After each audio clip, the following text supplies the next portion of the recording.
I'm here with Eric Treadaway from the Four Horsemen Studios, the third side.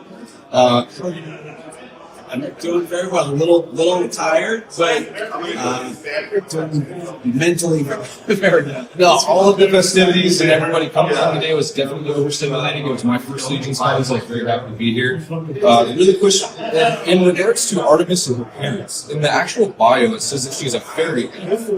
Does this mean fairy elves are their own race in mythos? Or are her parents Egyptian and races? If so, which characters of which race?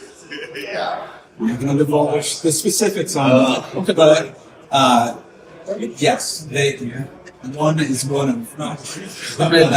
Awesome. But yeah, so she's definitely a little different than the other elves, and definitely it puts her in a special place. Okay, awesome.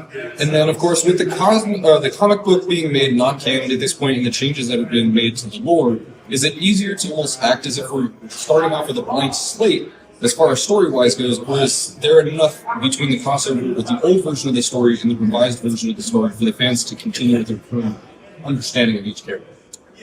There are some things that are slightly different, but we try to, moving forward with the story, keep as much of the comic as relevant as possible. Okay. We had to make some changes, but we didn't want to devalue that story or make it so that it was obsolete.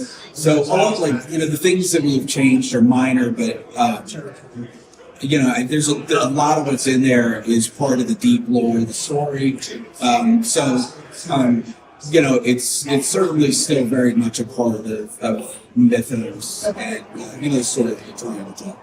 Thank you so much. So, of course, with the book being written, the basis of the lore may change, but some fans speculate that the Siege of Bjornfjord would be the first major event in the timeline. Is that theory fully believed, or are we looking too hard into bios that are living in the We got one extra We scene. never looked too hard in bios that was almost a decade ago.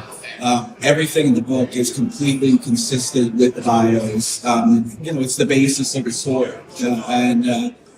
What we've wanted to tell with the story has remained consistent from day one. The book is just going to expand upon that and really tell it. So. Sure. Thank you so much for your time. I didn't want to take up too much of it. It was a pleasure. I've been a Lore from the beginning.